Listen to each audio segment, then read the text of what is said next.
कुकरमध्ये अवघ्या 10 मिनिटात ही अंडा बिर्याणी तयार होते आणि इतकी टेस्टी होते की एकदा जर तुम्ही ही खाल्ली तर नेहमी याच पद्धतीने बनवणार. इतकी जबरदस्त तुम्ही पाहू शकता.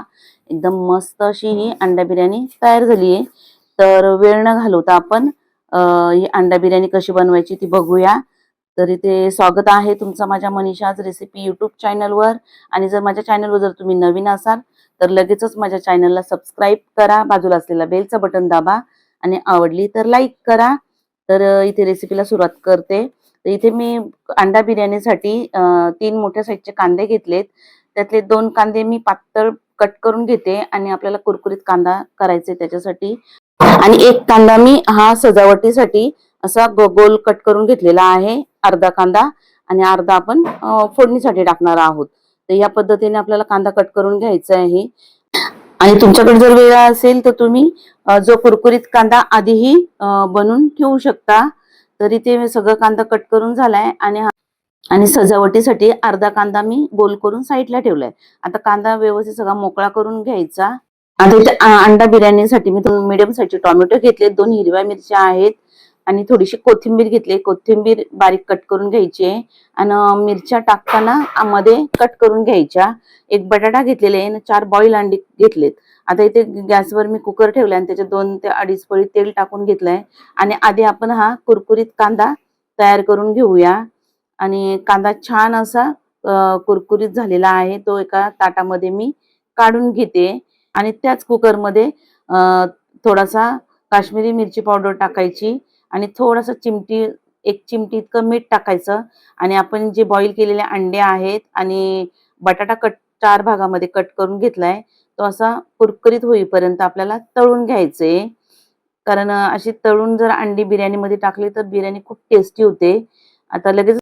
आणि तुम्हाला जर अंडा बिर्याणीमध्ये बटाटा टाकायचा नसेल तर तुम्ही स्किप पण करू शकता. खडा मसाला घेतलाय, 2 तमालपत्र आहेत, 2 दालचिनीचे तुकडे आहेत, 1 काळी वेलची, 2-3 हिरव्या वेलच्या आहेत, 1 चक्री फूल आहे आणि 4-5 लवंग आहेत, 7-8 काळी मिरी आहेत. तर आधी आपण हा खडा मसाला परतून घ्यायचा. आता खडा मसाला परतून झालाय तर लगेचच आपण हा कांदा कट करून ठेवलेला टाकून घेऊया आणि कांदाही छान गोल्डन कलर वरती परतून घेऊ.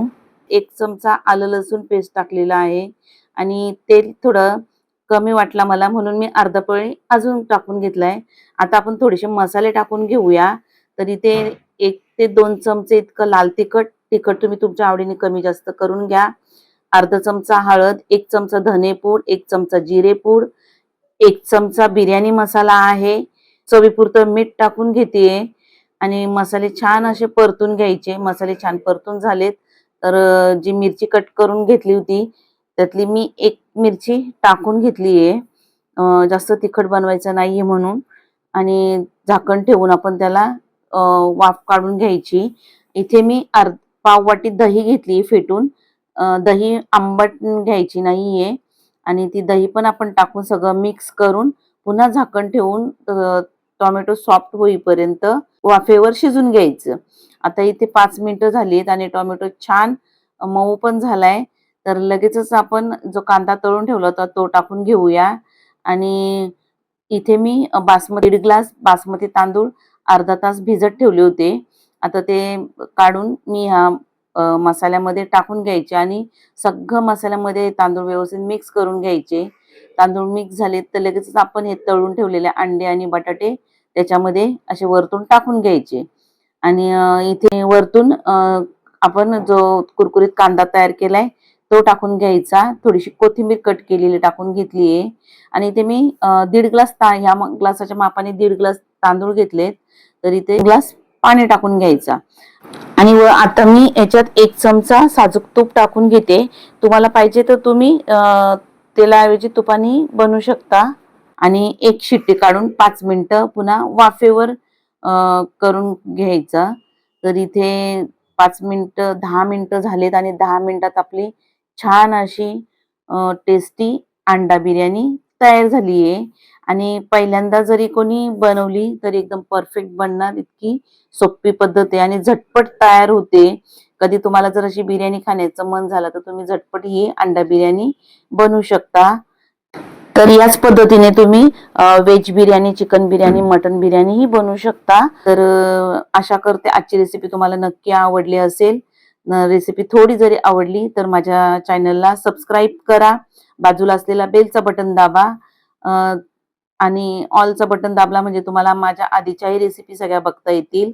आणि रेसिपी थोडी जरी आवडली तर लाईक करा, तुमच्या मित्रपरिवारांमध्ये शेअर करा आणि कमेंट करून मला नक्की सांगा. तर आजची बिर्याणी कशी झाली ना एकदा ट्राय करा. तर चला पुन्हा भेटूया अशाच एखाद्या जबरदस्त आणि मस्त रेसिपी सोबत. तोपर्यंत मस्त खा आणि मस्त राहा. आणि रेसिपी शेवटपर्यंत बघितल्याबद्दल तुमचं मनापासून खूप खूप धन्यवाद.